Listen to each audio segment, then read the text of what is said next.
فاتحہ۔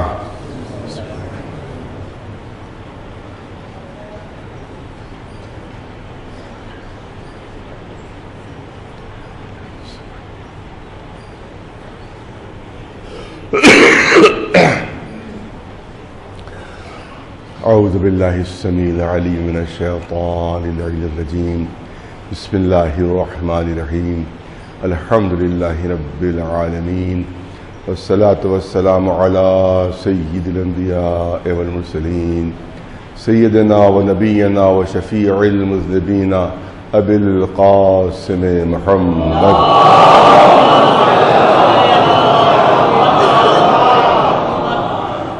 اہل بیتہ الطیبین الطاہرین المعصومین، اما بعد فقد قال اللہ سبحانہ تبارک و تعالی فی کتابہ المبین وہو اصدق القائلین، لقد من اللہ علی المؤمنین اذ بعث فیہم رسولا من انفسہم یتلو علیہم آیاتہ ویزکیہم ویعلمہم الکتاب والحکمۃ وإن كانوا من قبل لفی ضلال مبین۔ صلوات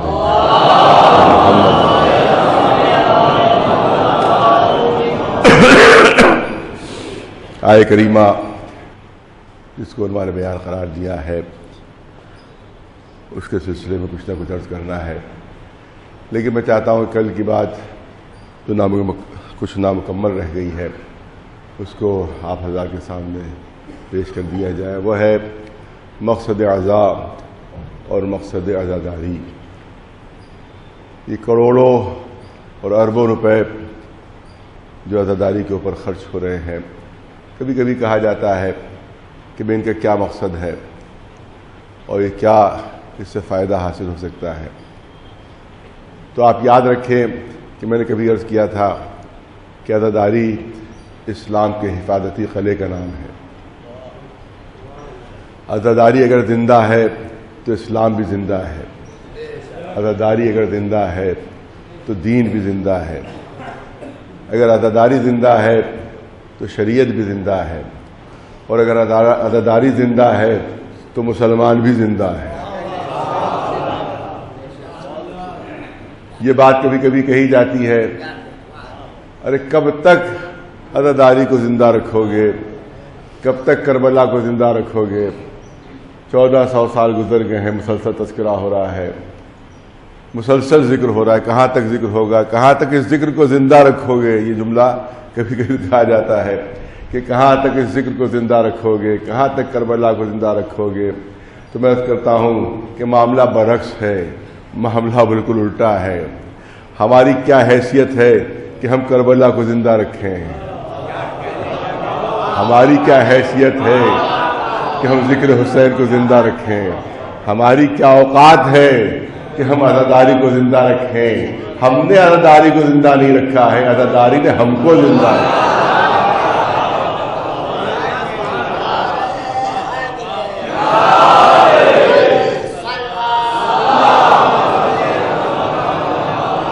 ہم نے ذکر حسین کو زندہ نہیں رکھا ہے، ذکر حسین نے ہمیں زندگی دی ہے، ہمیں حیات دی ہے۔ ہماری کیا اوقات ہے کہ ہم کربلا کو زندہ رکھیں گے؟ کربلا نے ہمیں زندگی دی ہے، کربلا نے ہمیں زندہ رکھا ہے، کیونکہ یہ کربلا، یہ ذکر امام حسین، یہ الہی وعدہ ہے، یہ رسول اللہ کی پیشین گوئی ہے، ایک صادق و سچے رسول کی پیشین گوئی ہے۔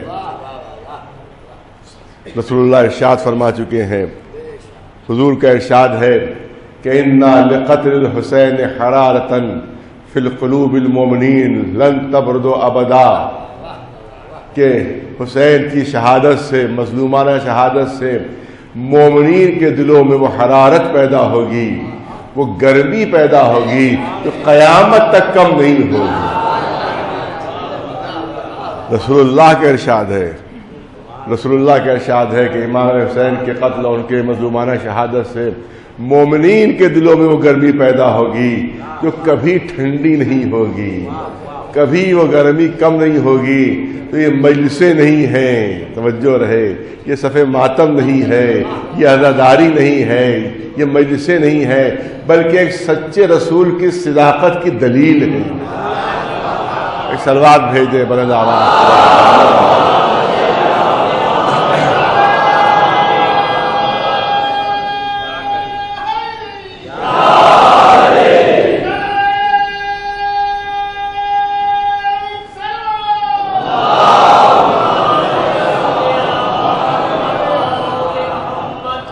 کل میں نے بہت اہم بات پیش کی تھی، لیکن ذرا سا وہ بات رواں روی میں چلی گئی. میں چاہتا ہوں ہلکا سا اشارہ پھر ہو جائے کہ ہم نے کسی نبی کا معجزہ دیکھا نہیں ہے، کسی رسول کا معجزہ دیکھا نہیں ہے، صرف معجزات کو سنا ہے یا پڑھا ہے. لیکن ایک معجزہ ایسا ہے جسے دیکھ بھی رہے ہیں اور جس معجزے کا ہم حصہ بھی ہیں، اور وہ ہے عزاداری امام حسین علیہ السلام. یہ معجزہ الہی ہے، عزاداری نہیں ہے. یہ اللہ کا معجزہ ہے، اللہ کا معجزہ ہے. جیسا میں نے عرض کیا تھا کہ ہر غم کم ہو جاتا ہے، یہ معجزہ ہے اللہ کا. تو یہ غم بجائے گھٹنے کے اور بڑھتا چلا جا رہا ہے، بجائے کم ہونے کا اور اضافہ ہوتا چلا جا رہا ہے. ہر زمانہ آپ دیکھیں کہ ہر سال کہیں نہ کہیں عذاب میں اضافہ ہو جاتا ہے، کسی نہ کسی علاقے میں عذاب بڑھ جاتی ہے. عزاداری کی ایک عجیب و غریب دشمنان عذاب ان جملوں کو اپنے دل پر نقش کر لیں. جو عزاداری کے دشمن ہیں وہ میرے ان جملوں کو اپنے دل پر نقش کر لیں کہ عزاداری کی ایک خصوصیت ہے، عزاداری کا ایک امتیاز ہے، امام حسین کے غم کی ایک خصوصیت ہے. وہ خصوصیت و امتیاز یہ ہے کہ اس کو جتنا دبایا جائے گا اتنا یہ ابھرے گا، جتنا گھٹایا جائے گا اتنا ہی بڑھے گا. یہ خصوصیت ہے غم امام حسین کی کہ اس کو جتنا گھٹانے کی کوشش کرو گے اتنا ہی یہ غم بڑھے گا، جتنا کم کرنے کی کوشش کرو گے اتنا ہی اس میں اضافہ ہوگا، جتنا اس کو ختم کرنے کی کوشش کرو گے اتنا ہی زیادہ یہ غم بڑھے گا، جتنا دبانے کی کوشش کرو گے اتنا ہی یہ غم امام حسین ابھرے گا. آپ دیکھ لیں ابھی میں نے کہا زندہ معجزہ اور زندہ مثال ہے کہ کوشش یہ کی گئی تھی کہ کالے جھنڈے نہ لگنے پائیں، تو پورے لکھنؤ میں ایک ایک بچے کے ہاتھ میں کالا جھنڈا تھا. اور صرف یہی نہیں بلکہ پوری دنیا میں جہاں جہاں عزاداری ہو رہی وہاں جہاں جہاں بھی کالے جھنڈے نہیں ہوتے تھے کالے جھنڈے لگنے لگے. کمی نہیں ہوئی، اضافہ ہو گیا. لبیک یا حسین پر اعتراض کیا گیا تھا کہ صاحب ہمیں یہ نعرہ پسند نہیں ہے، ہمیں یہ جملہ پسند نہیں ہے. تو اب جو لبیک یا حسین پہ اعتراض کر کے اس پر پابندی لگانے کی کوشش کی گئی، تو اب دیکھ لیجیے اب تو انٹرنیٹ پر پوری دنیا کی مجلسیں آتی ہیں کہ جہاں لبیک یا حسین کے نعرے نہیں لگتے تھے وہاں بھی لگنے لگے. ایک صلوات بھیج دیں بلند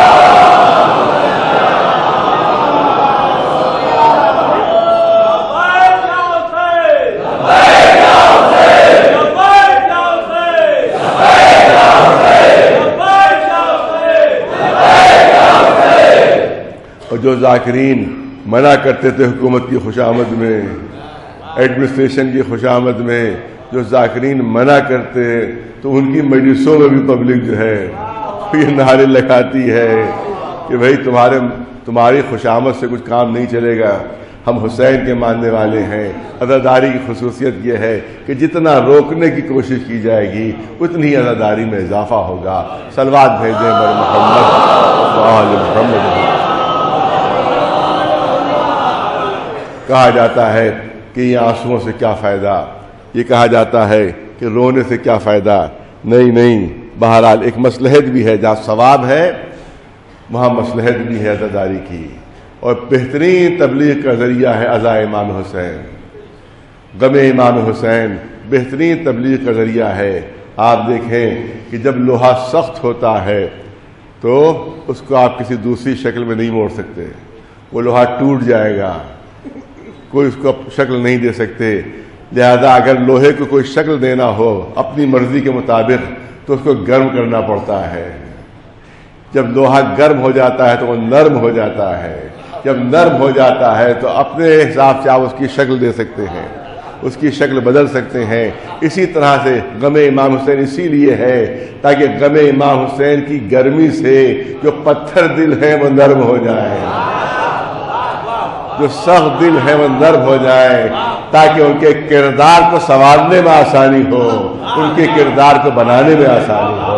ایک صلوات بھیجے بلند آواز سے محمد وآل محمد,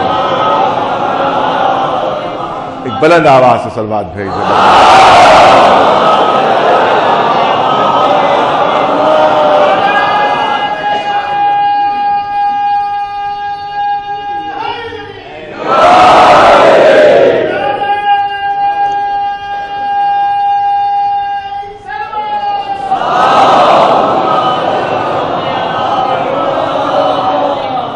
خواہ عزاداری نہیں ہے, یہ بلا وجہ عزاداری نہیں ہے, یہ بلا سبب غم امام حسین نہیں ہے, بلکہ اس کے ذریعے سے بہترین تبلیغ ہو سکتی ہے. بہترین تبلیغ کا وسیلہ ہے یہ عزا امام حسین علیہ السلام. تبرکات کے سلسلے میں بھی باتیں کی جاتی ہیں, میں کافی چیزیں سلسلے میں عرض کر چکا ہوں, وہ تمام چیزیں دہرانا نہیں ہے. لیکن بہرحال عزاداری امام حسین باقی ہے اور باقی رہے گی, کیونکہ یہ الہی وعدہ ہے, یہ ایک دکھیاری ماں کی دعا ہے. یہ عزاداری کوئی حکومتیں ختم ہو جائیں گی مگر عزاداری نہیں ختم ہو سکتی. عزاداری کو ختم کرنے کی کوششیں کرنے والے ختم ہو جائیں گے. توجہ رہے, عزاداری کو ختم کرنے کی کوششیں کرنے والے ختم ہو جائیں گے, اور ختم ہو گئے ہیں تاریخ کے. مٹانے والے ختم ہو گئے مگر عزاداری نہیں مٹی. اس سے نہ گھبرائیے کہ جھنڈے لگانے پر پابندی حکومت نے لگا دی, بینر لگانے پر پابندی لگا دی. ارے چند دن کی بات ہے, یہ ظلم صرف چند دن کی بات ہے. انشاءاللہ یہ حکومت مٹے گی, یہ حکومت ختم ہوگی, یہ حکومت فنا ہوگی. اور جو خوش آمدی لوگ حکومت کی خوشامد کر رہے ہیں, انشاءاللہ ان کو دنیا میں بھی گھاٹا اٹھانا ہوگا, ان کو آخرت میں بھی گھاٹا اٹھانا ہوگا. نہ ان کو دنیا میں کچھ ملے گا نہ انہیں آخرت میں کچھ ملے گا, کیونکہ جو بھی غم حسین سے ٹکرایا ہے وہ ٹکرانے والا ختم ہوا ہے, غم حسین کبھی ختم نہیں ہوا. ایک صلوات بھیج دیں بلند آواز سے محمد والے. وہ ٹکرانے والے ختم ہو گئے ہیں, حکومتیں مٹ گئیں تو افراد کی کیا حیثیت ہے, معمولی لوگوں کی کیا حیثیت ہے. بڑی بڑی حکومتیں ٹکرا کر ختم ہو گئیں لیکن امام حسین کی عزاداری کو ختم نہیں کر سکے. لہذا انشاءاللہ جتنے بھی دشمنان عزا ہیں وہ سب کے سب ناکام و نامراد رہیں گے. سب کے سب ناکام و نامراد رہیں گے, اور زمانے کے ساتھ ساتھ عزاداری بڑھتی چلی جائے گی, اضافہ ہوتا چلا جائے گا. صلوات بھیجے بلند آواز.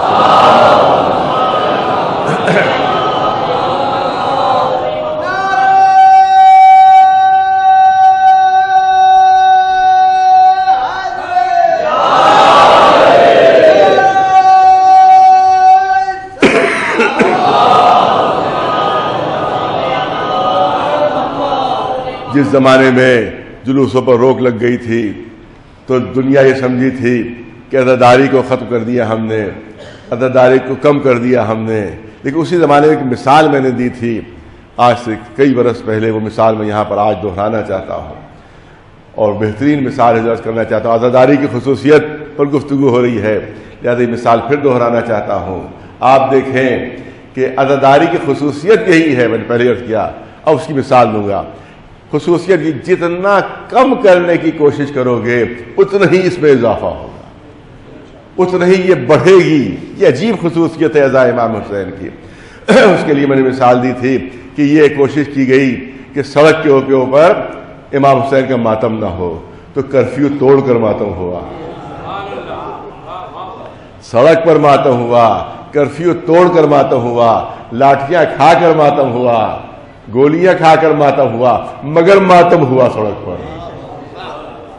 مگر سڑک پر ماتم ہوا. کوشش تھی کہ سڑک پر ماتم نہ ہو, جلوس نہ نکلے, تو کرفیو توڑ کر جلوس نکلے تھے. توجہ رہے. یاد ہوگا آپ سب حضرات کو، کرفیو توڑ کر جلوس نکلے تھے، اس کا مطلب جلوسوں پر پابندی لگانے سے کوئی فرق نہیں پڑا تھا، جلوس پھر بھی نکلے تھے اور نکلتے ہیں، نکلے تھے اور نکلتے ہیں، مگر ایک فرق ہو گیا، تم نے کم کرنے کی کوشش کی، اضافہ ہو گیا، تم نے ختم کرنے کی کوشش کی اور اضافہ ہو گیا، جہاں جہاں عزاداری نہیں ہوتی تھی وہاں بھی ہونے لگی تھی، وہاں بھی ماتم ہوا۔ میں نے مثال پیش کی، جیسے یہ دریا بہہ رہا ہے، جب تک دریا اپنے کناروں کے اندر بہتا ہے تو سکون سے بہتا رہتا ہے دریا، لیکن اسی دریا کے اوپر اگر باندھ باندھنے کی کوشش کی جائے، اس دریا کے پانی کو اگر روکنے کی کوشش کی جائے تو پھر دریا ابل پڑتا ہے، توجہ رہے، وہی دریا ابل پڑتا ہے، پھر اپنے کناروں کی حدوں سے باہر نکل کے پانی وہاں بھی پہنچ جاتا ہے کہ جہاں پہلے کبھی نہیں پہنچا تھا، کیونکہ دریا کے پانی کو روکنے کی کوشش کی گئی، لہذا پہلے تو اپنے کناروں کی حدوں میں بہتا تھا، جب روکنے کی کوشش کی گئی تو اب کناروں کو توڑ کر وہ ابل پڑا وہ دریا، اور وہاں پانی پہنچ گیا جہاں پہلے کبھی پانی نہیں پہنچا تھا، بس عزاداری ایک پرسکون دریا کے مانند بہ رہی تھی، تم نے جب اس پر روک لگانے کی کوشش کی تو جہاں جہاں ماتم نہیں ہوتا تھا وہاں بھی ہونے لگا۔ کس نے سوچا تھا کہ پولیس لائن میں ماتم ہوگا، کس نے سوچا تھا کہ ڈی ایم کے بنگلے میں ماتم ہوگا، کس نے سوچا تھا کہ جیلوں کے اندر ماتم ہوگا، جہاں ماتم نہیں ہوتا تھا وہاں بھی ہونے لگا۔ ایک سلوات بھیجے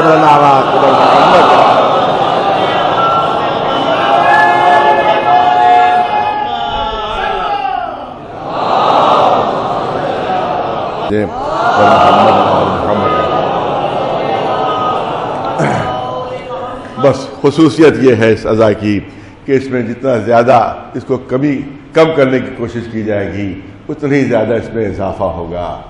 دوسری چیز یہ کرنا چاہتا ہوں کہ عزا امام حسین کا مقصد کیا ہے۔ میں چاہتا ہوں کہ شروع کی مجلس میں بات ہو جائے کہ مقصد کیا ہے۔ مقصد ہے حفاظت دین کی حفاظت کرنا، یہ ہے عزا امام حسین کا مقصد، یہ ہے مجلسوں کا مقصد، یہ ہے منبر کا مقصد و فلسفہ۔ دین کی حفاظت کرنا، دین کی حفاظت کرنا، کیونکہ کربلا والوں نے جتنی بھی قربانیاں دی ہیں وہ حفاظت دین میں دی ہیں، لہذا اب جو ان کی عزا ہوگی تو عزا کا مقصد بھی حفاظت دین ہونا چاہیے، عزاداری کا مقصد بھی دین کی حفاظت ہونا چاہیے۔ اور دوسرا مقصد کیا ہے؟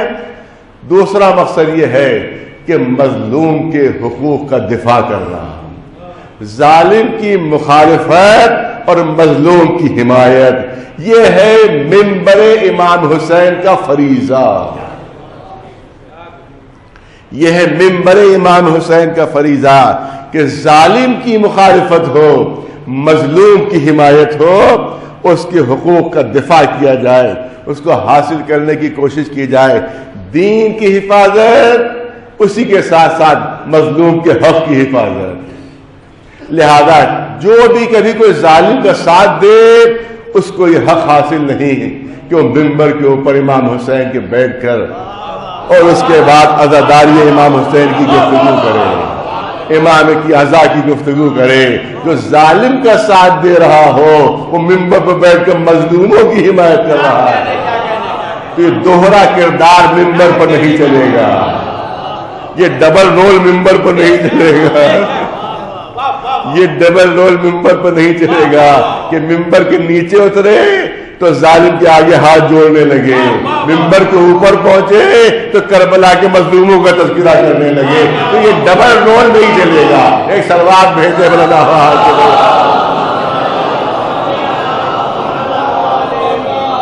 یہ ڈبل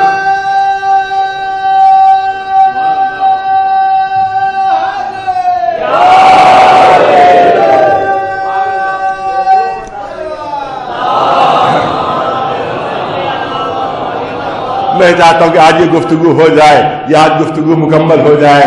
یہ دوہرا کردار منبر برداشت نہیں کرے گا کہ ایک طرف تو ظالم کے آگے ہاتھ جوڑے کھڑے ہوئے ہیں، پھر منبر پر بیٹھ کر مظلومان کربلا کا تذکرہ کر رہے ہیں، بڑے مظلوم تھے، یہ دیکھو کہ تم ظالم کا ساتھ دے رہے ہو یا مظلوم کا ساتھ دے رہے ہو۔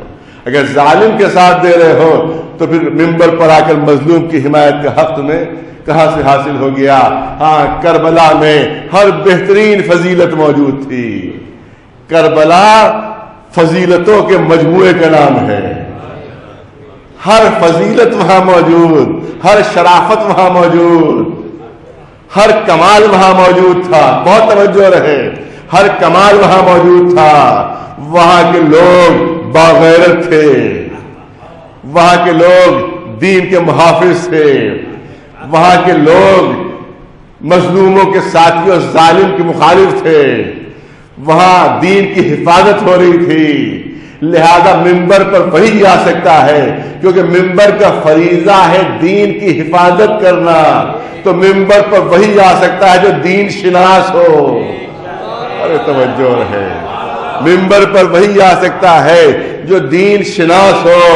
وہاں کربلا والے باغیرت تھے، اگر باغیرت نہ ہوتے تو اپنی جان نہ دے دیتے، اپنے سر نہ کٹا دیتے۔ لہذا منبر پر وہی آ سکتا ہے جو خود بھی باغیرت ہو۔ کوئی بے غیرت منبر پر نہیں آ سکتا، کوئی بے غیرت ممبر پر نہیں آ سکتا۔ کربلا والوں کو کوئی لالچ نہیں تھی، نہیں عجیب جملے ہیں، کوئی لالچ نہیں تھی، کیونکہ صرف اور صرف جان دینے آئے تھے، صرف اور صرف سر کٹانے آئے تھے۔ نہ حکومت کی لالچ تھی، نہ دولت کی لالچ تھی، نہ کسی جائیداد کی لالچ تھی، نہ کسی کرسی کی لالچ تھی، نہ کسی عہدے کی لالچ تھی۔ اور عجیب جملہ نظر کرنا چاہتا ہوں، کربلا والے وہ تھے جنہیں جنت کی لالچ بھی نہیں تھی۔ نہیں توجہ رہے، ہماری ساری عبادتیں جنت کی لالچ میں ہوا کرتی ہیں۔ ہم نماز پڑھتے ہیں جنت مل جائے، ہم روزہ رکھتے ہیں جنت مل جائے، ہم خمس و زکوٰۃ دیتے ہیں جنت مل جائے، لیکن کربلا والے وہ تھے جنہیں جنت کی لالچ بھی نہیں تھی۔ اسی لیے امام حسین نے جب یہ اعلان فرمایا شب عاشور کہ مجھے چھوڑ کر چلے جاؤ، جنت تمہیں مل جائے گی، ارے مالک جنت کی حیثیت سے میں ضمانت دیتا ہوں کہ تمہیں جنت مل جائے گی، تو سب نے یک زبان ہو کر کہا تھا کہ ہمیں آپ کے بغیر جنت نہیں چاہیے۔ ہم جنت کی لالچ میں آپ کے ساتھ نہیں آئے ہیں، کیونکہ آپ امام برحق ہیں، اس لیے ہم آپ کے ساتھ آئے ہیں۔ تو اس کا مطلب یہ ہے کہ کربلا والے وہ جن کو کسی قسم کی کوئی لالچ نہیں تھی، تو اس منبر پر بھی کوئی لالچی نہیں بیٹھ سکتا۔ ایک صلوات بھیجتے بلند آواز سے بر محمد۔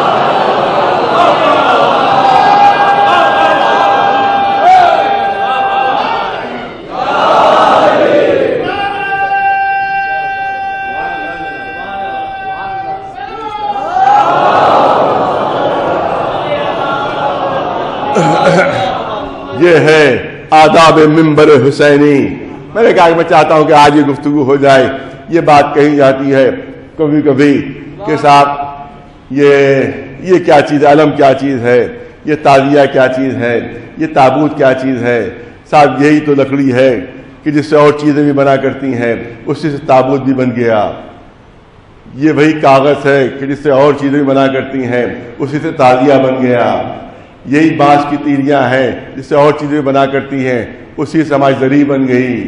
یہی کپڑا ہے جو اور جگہ بھی استعمال ہوتا ہے، اس سے علم کا پھریرا بن گیا، اسی سے علم کا پٹکا بن گیا۔ اب آپ اس کو چوم رہے ہیں، اب آپ اس کی عزت کر رہے ہیں، اب آپ اس کی تعظیم کر رہے ہیں، تو یہ تعظیم کے لائق کیسے ہو گیا؟ یہ ہے تو وہی کپڑا جو آپ خود بھی استعمال کرتے ہیں، یہ تو ہے وہی لکڑی جس کو آپ اپنے گھروں میں بھی استعمال کرتے ہیں، لیکن اس کو نہیں چومتے، آپ اس کی کوئی تعظیم نہیں کرتے۔ لیکن اسی لکڑی سے اگر تابوت بن گیا تو آپ اس لکڑی کو چوم رہے ہیں۔ اسی بات سے اگر علم کی چھڑ بن گئی تو آپ اس کو چومنا شروع کر دیتے ہیں۔ وہی کپڑا جو آپ خود پہن رہے ہیں اس کو آپ نہیں چوم رہے ہیں، علم کا پھریرا بن گیا تو آپ نے اس کو چومنا شروع کر دیا۔ آخر فرق کیا ہو گیا؟ فرق کیا ہو گیا؟ تو میں کرنا چاہتا ہوں کہ بہت فرق ہوا اور عظیم فرق ہو گیا، عظیم فرق ہو گیا۔ کبھی کبھی معمولی چیزیں کہ جن میں خود اپنی کوئی ذاتی عظمت نہیں ہوتی، ذاتی شرف نہیں ہوتا، ذاتی عزت نہیں ہوتی، جب وہ شے کسی بلند چیز کی طرف منسوب ہو جاتی ہے تو ایک بے عزت شے بھی باعزت ہو جاتی ہے، ایک بے شرف شے بھی باشرف ہو جاتی ہے۔ آپ مجھے اتنا بتائیے کہ قرآن اعلان کر رہا ہے کہ صفا و مروہ جو ہے وہ اللہ کی نشانیوں میں سے ہیں، ان کی تعظیم کرو، اللہ کی نشانیوں کی تعظیم کرو۔ ہمالیہ پہاڑ کے لیے کیوں نہیں کہا گیا؟ وہ سب سے اونچا ہے۔ بھی سوال ہوتا ہے کہ نہیں؟ چھوٹی چھوٹی سی پہاڑیاں ہیں، بالکل چھوٹی چھوٹی سی پہاڑیاں ہیں۔ ہمالیہ پہاڑ کے لیے کہنا چاہیے تھا کہ ہمالیہ پہاڑ میری نشانی ہے۔ دنیا کا سب سے اونچا پہاڑ ہے، اس کو اپنی نشانی بتایا ہوتا، اور جو دنیا کی اونچی اونچی چوٹیاں ہیں ان کو اپنی نشانی بتایا ہوتا، لیکن نشانی بتا رہا ہے کس کو؟ جو چھوٹے چھوٹے پہاڑ ہیں ان کو اپنی نشانی بتا رہا ہے۔ کیوں؟ کیونکہ وہ کسی کی طرف منسوب ہیں، وہ جناب حاجرہ کی طرف منسوب ہے، جو اپنے بچے کے لیے 7 مرتبہ ادھر سے ادھر دوڑی تھیں، تو کیونکہ ایک مقدس ہستی کی طرف وہ پہاڑیاں منسوب ہو گئیں تو قابل تعظیم ہو گئیں، وہی پہاڑیاں قابل تعظیم ہو گئی۔ ہمالیہ کی کوئی تعظیم نہیں ہے اور کسی پہاڑ کی کوئی تعظیم نہیں ہے، لیکن اس کی تعظیم ہو رہی۔ کیوں تعظیم ہو رہی ہے؟ کہ کیونکہ وہ ایک مقدس ہستی کی طرف منسوب ہو گئی ہے۔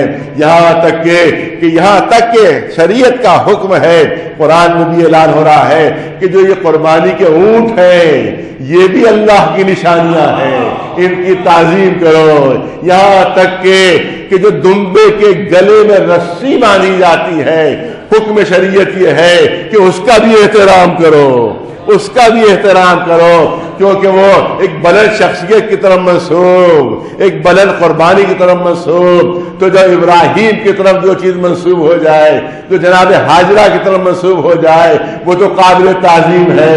تو جو فخر ابراہیم کی طرف منسوب ہو جائے، جو فخر حاجرہ کی طرف منسوب ہو جائے، وہ کتنے قابل تعظیم ہوگا۔ ایک سلوات بھیجے بلند آواز،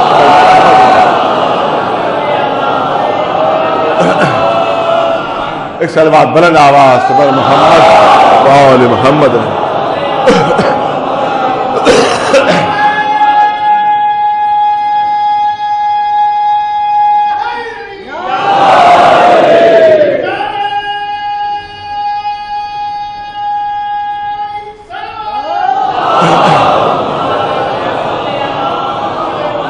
ابھی زیادہ وقت نہیں گزرا ہے، 15 اگست کو آپ نے دیکھا کہ یوم آزادی منایا گیا۔ یوم آزادی میں کیا خصوصیت ہوتی ہے کہ ہندوستان کا پرچم لہرایا جاتا ہے۔ اتفاق سے میں ایران میں موجود تھا، اس زمانے میں اتفاق سے میں ایران میں موجود تھا، وہاں ہندوستانی ایمبیسی کی طرف سے بہرحال مجھے دعوت دی گئی کہ وہ پرچم میں اس کو لہراؤں۔ میں وہاں گیا، میں نے حاضری دی وہاں کے اوپر، اس کے بعد پرچم لہرایا، سب تعظیم میں کھڑے ہوئے، سب تعظیم میں کھڑے ہوئے۔ ارے کپڑے کی تعظیم کر رہے ہو؟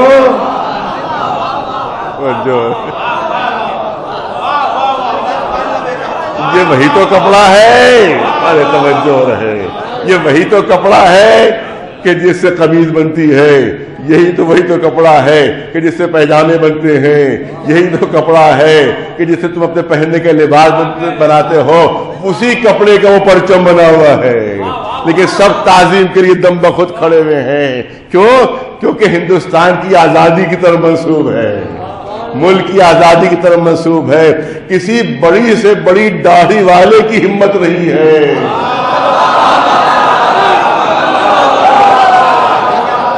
توجہ ہے، بڑی سے بڑی داڑھی والے کی بھی ہمت نہیں ہے کہ اگر پرچم بلند ہو جائے تو بیٹھا رہ جائے۔ کسی بڑے سے بڑے مولوی کی بھی ضرورت نہیں ہے کہ اگر ہندوستان کا پرچم بلند ہو جائے تو بیٹھا رہ جائے، جیل بھیج دیا جائے گا، ملک کی غداری کا مقدمہ چل جائے گا۔ لاکھ تم دلیلیں دو کہ یہ کپڑا تو ہمارے گھر میں بھی موجود ہے، اس کی تعظیم کیسی، اس کی تکریم کیسی، لیکن کوئی دلیل نہیں مانی جائے گی۔ اس کے بعد اس پرچم کی، ہندوستان کی آزادی کی جو نشانی ہے، اس پرچم کی تعظیم کے لیے اٹھنا ہے، چاہے بڑی سے بڑی داڑھی کیوں نہ ہو، چاہے بڑی سے بڑی پگڑی کیوں نہ ہو، لیکن اٹھنا پڑے گا۔ تو دو ہی صورتیں ہو سکتی ہیں، دو ہی صورتیں ہو سکتی ہیں کہ یا تو آپ اس کو قابل تعظیم سمجھ رہے ہیں اس لیے اٹھے، ارے بہت توجہ رہے جہاں جہاں آواز جا رہی ہے، یا تو قابل تعظیم آپ سمجھ رہے ہیں اس لیے اٹھے۔ تو کیوں قابل تعظیم سمجھا آپ نے؟ کہا ارے ہندوستان کی آزادی کا پرچم ہے، یہ ہندوستان کی آزادی کا پرچم ہے، اس کی تعظیم ہمارے لیے ضروری ہے۔ تو مجھے اتنا بتا دو کہ جو ہندوستان کی آزادی کا پرچم ہو اس کی تعظیم واجب و لازم ہے، تو جو اسلام کی آزادی کا پرچم ہے، جو دین کی آزادی کا پرچم ہے، جو شریعت کی آزادی کا پرچم ہے، اس کی تعظیم میں جب یہاں سے ہو جائے گی۔ ایک سلوات بھیجے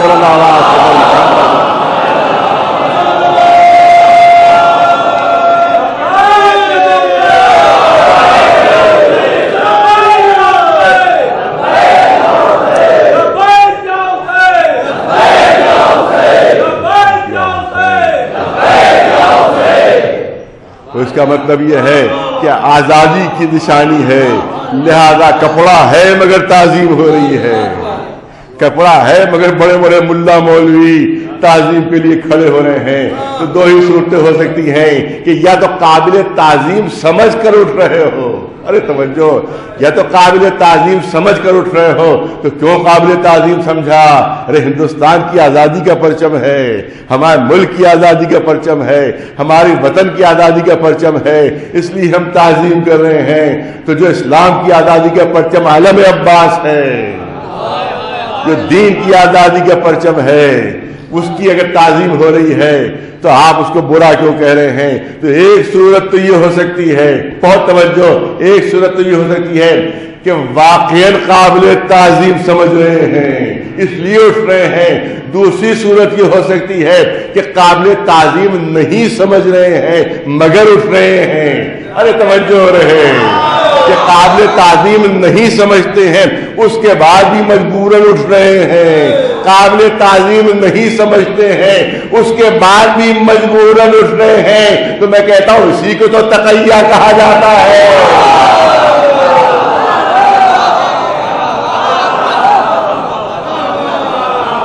تو 26 جنوری کو ہر مولوی تقیہ کرتا ہے، 15 اگست کو ہر مولوی تقیہ کرتا ہے، تو ہمیں برا کیوں کہہ رہے ہو؟ ایک سلوات بھیجے بڑا آواز سے محبت ہو۔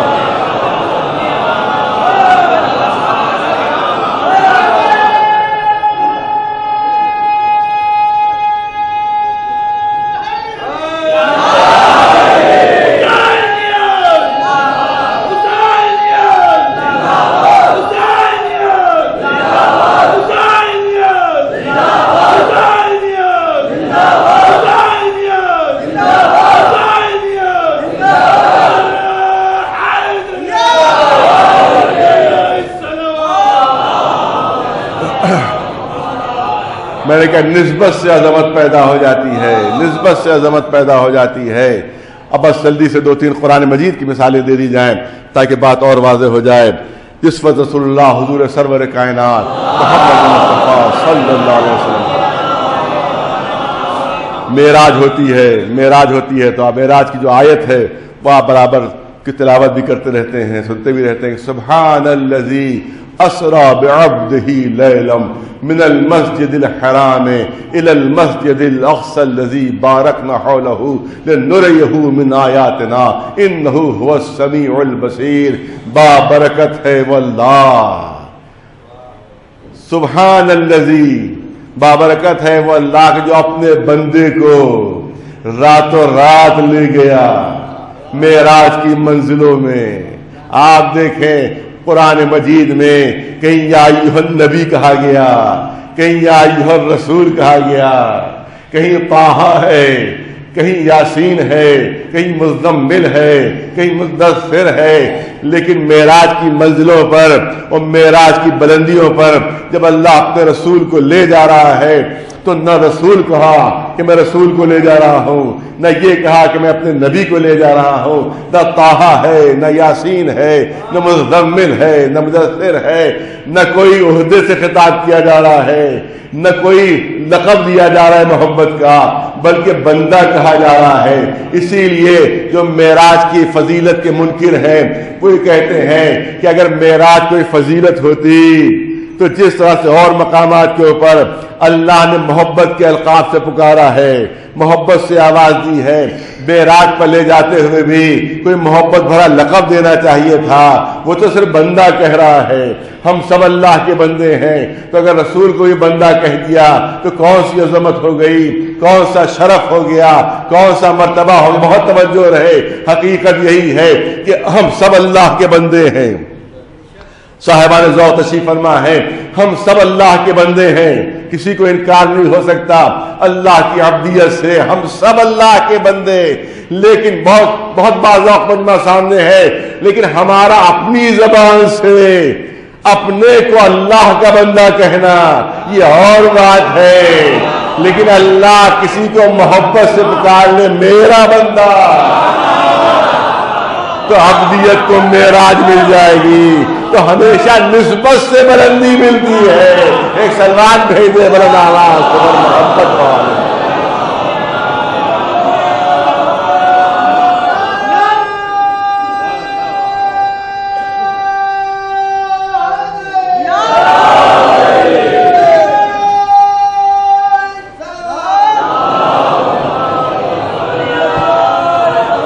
نسبت سے پھر مثال بالکل روزمرہ کی مثال بالکل بچوں کی بھی سمجھ میں آ جائے۔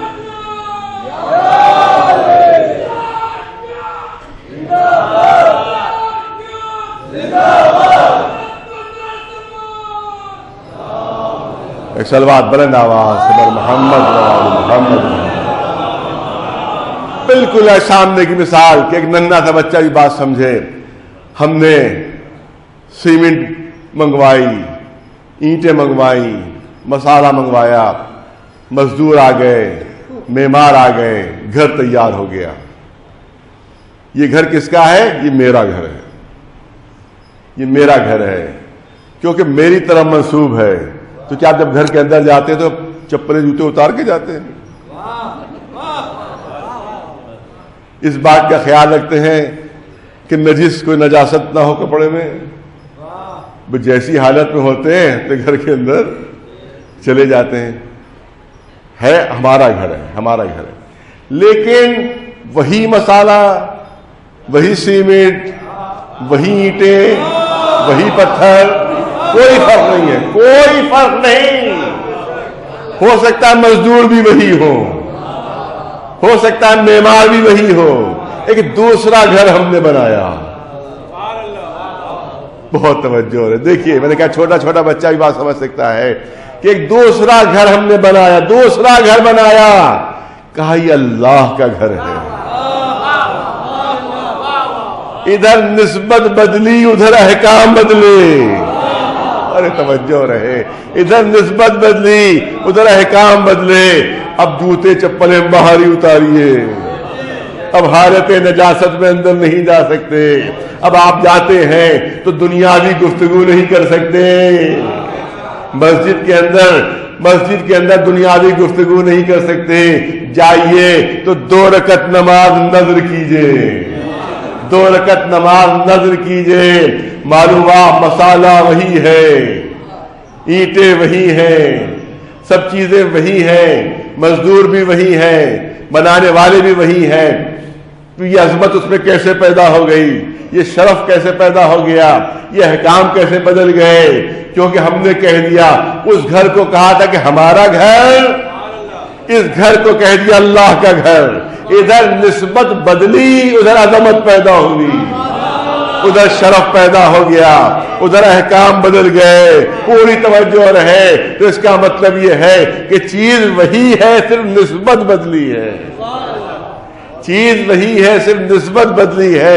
ہم نے کہہ دیا اللہ کا گھر، تو اب یہ اس کے احکام تبدیل ہو گئے، اب معلوم حالت نجاست پہ نہیں جا سکتے، بہت توجہ رہے، لیکن اس کو ہم نے اپنی زبان سے کہا ہے اللہ کا گھر. اور دیکھیں بہت نزاکت ہے، ہم نے اپنی زبان سے کہا ہے اللہ کا گھر. اللہ کی طرف سے کوئی وحی تو نازل نہیں ہوئی، کوئی ملک اترا کہ یہ اللہ کا گھر ہے، اللہ کی طرف سے کوئی آواز آئی کہ یہ میرا گھر ہے؟ نہیں، اللہ نے خود اپنی طرف منسوب نہیں کیا، ہم نے اللہ کی طرف منسوب کیا. جب ہم نے اللہ کی طرف منسوب کر دیا تو اس میں عظمت و شرف و مرتبہ پیدا ہو گیا. تو جس کو ہم اللہ کی طرف منسوب کریں اس میں عظمت و شرف پیدا ہو جاتا ہے. تو اللہ جس کو خود اپنی طرف منسوب کرے اس میں کتنی عظمت پیدا ہو جائے گی، اس میں کتنا شرف پیدا ہو جائے گا، اس میں کتنا مرتبہ پیدا ہو جائے گا. یہی وجہ ہے کہ مسجد ہم نے بنائی ہے لیکن ہم نے منسوب کی اللہ کی طرف. نماز اس میں ہوگی، اس میں عبادتیں ہوگی، مگر مسجد کا طواف نہیں ہے. کیا آپ مسجد کا طواف کر لیجئے؟ نہیں، کیونکہ ہم نے اللہ کی طرف منسوب کی ہے. لیکن انہی پتھروں سے کہ جن پتھروں سے تمام عرب گھر بن رہے تھے، انہی پتھروں سے ایک عمارت تیار ہوئی. وہی پتھر تھے کہ اس سے عام عرب کے گھر بن رہے تھے. جو عمارت بن کر تیار ہوئی، اللہ نے کہا یہ میرا گھر ہے، اللہ نے کہا یہ میرا گھر ہے. تو عظمت یہ پیدا ہوئی، شرف یہ پیدا ہوا کہ انبیاء کے سر بھی اس کی طرف جھک رہے ہیں، اماموں کے سر بھی اس کی طرف جھک رہے ہیں، کیونکہ اللہ نے اس گھر کو اپنی طرف منسوب کر دیا ہے. بہت توجہ چاہتا ہوں، اللہ نے اس گھر کو اپنی طرف منسوب کیا تو اس کی عظمت میں اور اضافہ ہو گیا، اس کے شرف میں اور اضافہ ہو گیا. مگر پتھر وہی ہے، سوائے ایک پتھر حجر اسود کو چھوڑ کر بقیہ سارے پتھر وہی تھے کہ جو عرب کے گھروں میں استعمال ہوتے تھے. توجہ رہے، انہی پتھروں سے اللہ کا گھر بنا. مگر جب اللہ نے اپنی طرف منسوب کر لیا تو اتنی عظمت، اتنا شرف، اتنا مرتبہ پیدا ہوا. اس کا مطلب یہ ہے کہ کعبے کے پتھروں میں خود اپنا ذاتی شرف نہیں تھا. ارے توجہ چاہ رہا ہو، ذاتی شرف نہیں تھا، کچھ ذاتی عزت نہیں تھی ان میں. وہی پتھر تھے جو عرب کے گھروں میں استعمال ہو رہے تھے، لیکن جب اللہ نے ان کو اپنی طرف منسوب کر لیا تو اتنی عظمت و شرف کہ آج پوری دنیا اس کا طواف کر رہی ہے. ملائکہ اس کا طواف کر رہے ہیں، انبیاء اس کا طواف کر رہے ہیں، کیونکہ اس گھر کو اللہ نے اپنی طرف منسوب کر لیا ہے. اگرچہ پتھروں میں کوئی عظمت نہیں تھی، کوئی ذاتی شرف نہیں تھا، کوئی ذاتی عزت نہیں تھی، جب اللہ نے ان کو اپنی طرف منسوب کیا تو اس میں اتنا شرف، اتنی عظمت پیدا ہو گئی. تو جس میں ذاتی شرف نہ ہو، جب اللہ اس کو اپنی طرف منسوب کرتا ہے تو اس کی اتنی عزت بڑھ جاتی ہے. تو جن میں ذاتی شرف بھی موجود ہو، ذاتی کمالات بھی موجود ہو، ذاتی عظمتیں بھی موجود ہو، جب ان کو اللہ اپنی طرف منسوب کرے گا تو ان میں کتنی بلندی پیدا ہو جائے گی، ان کا مرتبہ کتنا بڑھ جائے گا.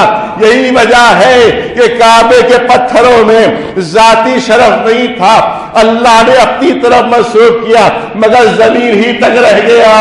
رسول اللہ میں ذاتی شرف بھی تھا، ذاتی بلندی بھی تھی.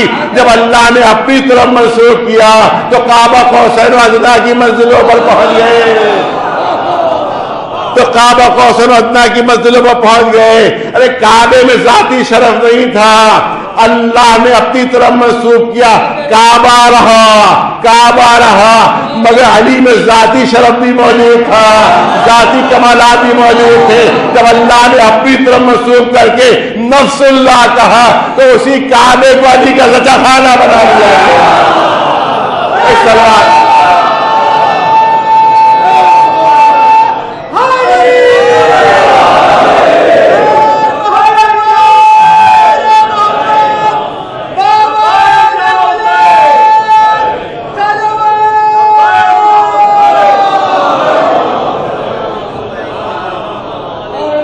بس اس سے زیادہ پڑھنے کا موقع نہیں، انشاءاللہ زندگی رہی، حیات رہی تو اگلی مجلس میں کچھ گفتگو ہوگی.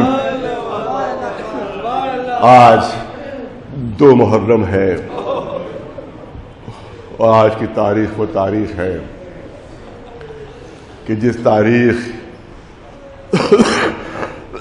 حسین کے چھوٹے چھوٹے بچے تپتے ہوئے صحراؤں میں سفر کرتے ہیں. عزیزان مجھے اتنا بتا دیجئے کہ اگر دھوپ میں تھوڑی دیر کے لیے کسی کا بچہ رہ جائے اور ماں باپ کو خبر ہو کہ میرا بچہ دھوپ میں آدھے گھنٹے سے کھڑا ہوا ہے، ماں باپ تڑپ جائیں گے، ماں باپ بے چین ہو جائیں گے. ارے میرا چھوٹا سا بچہ دھوپ میں تھا. پتہ نہیں آقا حسین پر کون سا وقت پڑ گیا، مولا حسین پر کون سا وقت پڑ گیا تھا کہ چھوٹے چھوٹے بچوں کے ساتھ، ننھے ننھے بچوں کے ساتھ، معصوم بچوں کے ساتھ عرب کے تپتے ہوئے صحراؤں میں سفر ہو رہا ہے. ہاں دو محرم تھی کہ جب یہ لٹا ہوا قافلہ، معلوم پورا واقعہ آپ کو معلوم ہے کہ حر نے روکنے کی کوشش کی تھی اور کہا تھا کوفے کی طرف لے جائیے، کوفے کی طرف لے جائیے.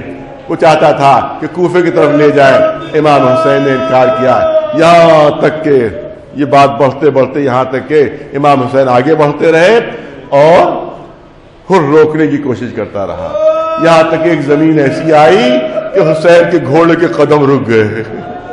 وہ آج ہی کا دن تھا کہ جب آقا حسین کے گھوڑے کے قدم رک گئے تھے. اب روایت ہے جو پیش کرنا چاہتا ہوں کہ امام حسین نے 7 گھوڑے تبدیل کیے لیکن کوئی گھوڑا بھی آگے نہیں بڑھا. آخر میں امام نے کہا مجھے یہ بتایا جائے کہ اس زمین کو کہتے کیا، اس زمین کا نام کیا ہے. لوگ آس پاس کے آنے لگے.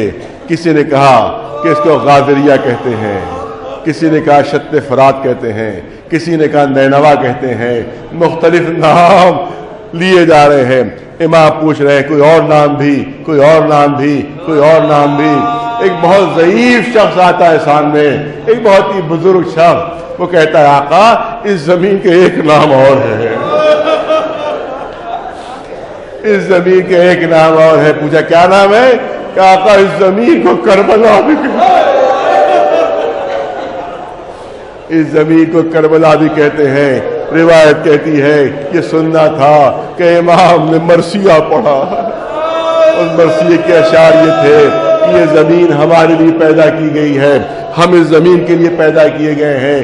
ارے اس زمین کے اوپر ہمارے سر کاٹے جائیں گے، اس زمین کے اوپر ہمارا خون بہے گا، اس زمین کے اوپر ہماری حد کی حرمت ہوگی، اس زمین کے اوپر ہمارے اہل حرم گرفتار کیے جائیں گے. کہا کہ قافلہ روکا جائے یہیں کے اوپر، قافلہ یہیں پر روکا جائے. قافلہ رکتا ہے. اب جو والد مرحوم سے میں نے جملے سنے ہیں وہ یہاں پر پیش کرنا چاہتا ہوں. بیویوں کی سواریاں اترنے لگی، بیویوں کی سواریاں اترنے لگی.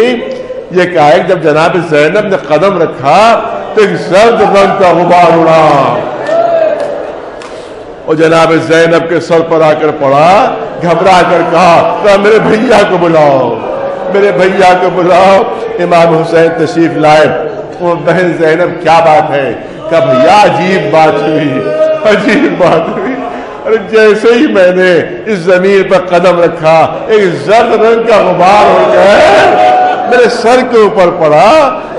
بھیا کہیں اور چلے چلیے، یہاں نہ رکیے، یہاں نہ رکیے. میرے دل میں شک آ رہا ہے، میرے ساتھ چھوٹے چھوٹے بچے ہیں. امام نے فرمایا اے بہن زینب کیا کہتی ہو؟ ارے وعدہ طفلی یہی ادا کرنا، جو بچپنے میں وعدہ کیا ہے اس کی وفا کرنے کی جگہ یہی ہے. یہ کربلا ہمارے لیے بنائی گئی ہے، ہم کربلا کے لیے بنائے گئے ہیں. یہاں پر والد مرحوم فرمایا کرتے تھے اے شہزادی زینب، بھلا اس کربلا کی مٹی کی جرت ہو سکتی ہے کہ کوئی آپ کی توہین کرے؟ نہیں نہیں، یہ کربلا کی مٹی زبان بے زبانی سے کچھ کہنا چاہتی ہے. شاید یہ کہنا چاہتی ہے کہ شہزادی اگر آپ کے بھائی کو کفن نہ ملا تو یہ خاک کربلا اور اڑ کر کفن بن جائے گی، اور آپ کے سر سے اگر چادر چھین لی گئی تو یہی کربلا کی خاک اڑ کر آپ کا پردہ بن جائے گی. بس ادارو دو تین جملوں کی زحمت۔ امام نے پوچھا یہ زمین کس کی ہے؟ یہ زمین کس کی ہے؟ معلوم ہوا کہ بنی اسد کے کچھ سردار ہیں، ان کی یہ زمین ہے، ان کو بلایا جاتا ہے۔ امام نے فرمایا کہ میں زمین کو خریدنا چاہتا ہوں۔ انہوں نے ہاتھ جوڑ لیا، کہا بھلا ہماری یہ ہمت ہے کہ آپ سے ہم رقم لیں، آپ سے اس کا کوئی معاوضہ لیں، آپ سے اس کی کوئی قیمت لیں؟ نہیں، یہ زمین ہم آپ کو ہبہ کرتے ہیں، بغیر قیمت کے دیتے ہیں۔ امام نے فرمایا نہیں، میں بغیر قیمت کے نہیں لوں گا، یہ زمین بغیر قیمت کے نہیں لوں گا، قیمت بتاؤ۔ تو امام نے اصرار کیا، تو نے کہا 60,000 درہم اس زمین کی قیمت ہے۔ امام نے اسی وقت 60,000 درہم ادا کر دیے۔ اس کے بعد فرماتے ہیں یہ زمین ہم تمہاری سپرد کرتے ہیں، یہ زمین تمہاری سپرد کرتے ہیں، مگر کچھ ہماری وصیتیں ہیں۔ دیکھو ابھی کچھ دن گزرنے کے بعد یزید کا لشکر آئے گا، یزید کا لشکر آئے گا اور ہمارے 72 ساتھیوں کو چاروں طرف سے گھیر لیا جائے گا۔ دیکھو 7 محرم سے ہم پر پانی بند کر دیا جائے گا، ہمارے چھوٹے چھوٹے بچے پیاس سے تڑپنے لگیں گے۔ 9 محرم کو حملہ ہوگا، مگر ایک شب کی مہلت مل جائے گی، پوری شب ہماری یہاں عبادت میں بسر ہوگی اور صبح عاشور جنگ شروع ہو جائے گی۔ ایک ایک کر کے میرے ساتھی جتنے بھی ہیں سب کے سب شہید ہو جائیں گے، میرے تمام اولادیں شہید ہو جائیں گی۔ جس میں علی اکبر تمہیں نظر آ رہا ہے یہ بھی شہید ہو جائے گا، یہ 13 برس کا قاسم جو نظر آ رہا ہے یہ بھی شہید ہوگا۔ صرف یہی نہیں بلکہ خیمے کے اندر جو ایک ننھا سا بچہ جھولے میں جھول رہا ہے وہ بھی شہید ہوگا۔ لیکن ہمیں یقین ہے کہ وہ ظالم ہماری لاشوں کو دفن نہیں کرے گا، بے کفن لاشیں ہماری صحرا میں چھوڑ دی جائے گی۔ لہذا یہ زمین ہم تمہارے سپورٹ کرتے ہیں، مگر اس وصیت کے ساتھ ساتھ کہ اگر یزید کی فوجی ہماری لاشوں کو بے کفن اس زمین پر چھوڑ دیں تو تم لوگ آ جانا اور آ کر ہماری لاشوں کو دفن کر دینا، تاکہ ہماری لاشیں بے غسل و کفن کربلا کی زمین پر پڑی نہ رہے۔ پھر روایت کہتی ہے کہ خواتین کو بلایا بنی اسد کی اور ان سے کہا کہ دیکھو اگر تمہارے مرد ڈرے، اگر تمہارے مرد خوفزدہ ہو جائے تو ان کو غیرت دلانا، غیرت کو جگانا اور اسے کہنا کہ نواسہ رسول کی لاش، فاطمہ کے لگتے جگر کی لاش، ارے جسے فاطمہ نے چکیا پیس کر پالا تھا، جسے رسول اپنے دوست پر سوار کرتے تھے، کہ جو جنت کے جوانوں کا سردار ہے اس کی لاش ارے صحرا میں یوں ہی پڑی ہوئی ہے، جاؤ اور جا کر دفن کر دو، یہ اپنے مردوں کو غیرت دلانا۔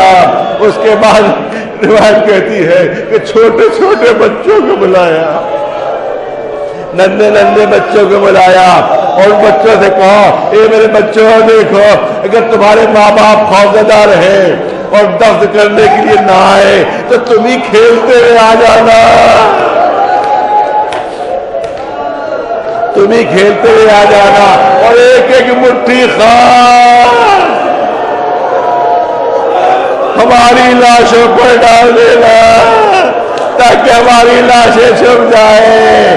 ارے اتنا اہتمام کیا تھا آقا نے، مگر یہ بات کہتی ہے کہ 3 دن تک یہ لاشیں کربلا میں بے غسل و کفن پڑی رہی۔ اور صرف یہی نہیں، ظلم کی انتہا یہ تھی، ظلم کی انتہا یہ تھی کہ جس پر جناب زینب اس نشیب میں پہنچی ہے کہ جہاں پر امام حسین کی لاش بے غسل و کفن پڑی ہوئی تھی، تو روایت کہتی ہے کہ یہ شہزادی زینب کا چہرہ زرد ہو گیا، بدن پر تھرتھری پڑ گئی۔ جناب فضہ روایت کرتی ہے کہ میں نے دیکھا کہ شہزادی کے چہرے کا رنگ زرد ہو گیا، بدن پر تھرتھری پڑ گئی، ایسا لگتا تھا کہ ابھی روح جس سے نکل جائے گی۔ فضہ نے گھبرا کر کہا اے شہزادی یہ آپ کا کیا حال ہو رہا ہے، ایسا لگتا ہے کہ ابھی روح جس سے پرواز کر جائے گی۔ جناب زینب فرماتی ہے اے فضہ کیا آپ نے ابھی کوئی آواز نہیں سنی؟ کہا نہیں میں نے تو کوئی آواز نہیں سنی۔ جناب زینب فرماتی ہے نہیں ابھی میرے کانوں میں آواز آئی ہے، کوئی والی آواز دے رہا تھا، اے سوارو ابھی گھوڑوں سے اترو، ابھی نواسے رسول کی لاش پامال ہونا ہے۔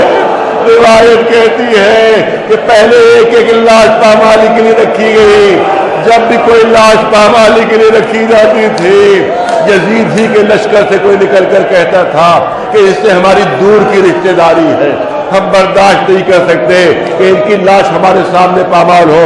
اس کے اسرار پر وہ لاش ہٹ جاتی تھی۔ پھر کوئی لاش پامالی کے لیے رکھی گئی، پھر دشمنی کے لشکر سے کوئی نکل کر کہتا تھا کہ یہ ہمارے قبیلے کے ہیں، ہم برداشت نہیں کر سکتے کہ ان کی لاش ہمارے سامنے پامال ہو۔ پھر کوئی لاش پامالی کے لیے رکھی گئی، دشمن کے لشکر سے کوئی نکل کر کہتا تھا یہ ہمارے محلے کے رہنے والے، ارے ہم کیسے گوارا کر لیں کہ ان کی لاش پامال ہو، آزادار ہو۔ یہ دشمنی کے لشکر سے لوگ طرف طرف کر کیوں نکل رہے تھے؟ اس لیے کہ عرب میں سب سے بڑی توہین یہی تھی، سب سے بڑی توہین یہی تھی کہ کسی کی لاش کو پامال کر دیا جائے۔ لاشیں ہٹتی رہی، روایت کہتی ہے ایک لاش میدان میں پڑی ہوئی تھی، کوئی آگے بڑھ کر نہیں کہتا تھا کہ اس لاش کو بھی پامال نہ کرو، اسے فاطمہ نے سے کیا بیل کر پالا ہے، ادھر کے گھوڑے ادھر، ادھر کے گھوڑے ادھر، درمیان میں لاش حسینی۔ ایک بہن زینب تھی جو اپنے کو گھوڑوں کی ٹانپوں میں ڈالے دے رہی تھی، ارے مجھے پامال کر دو، میرے بھائی کو پامال نہ کرو۔ امام زمانہ نے فریاد کی ہے میرا سلام ہو میرے جد حسین پر کہ جب گھوڑوں کی ٹانپوں نے لاش کو پامال کیا ہے تو بھائی پتیاں ٹوٹ کر کوئی طرف آ گئی تھی، دائیں پتیاں ٹوٹ کر کوئی طرف آ گئی۔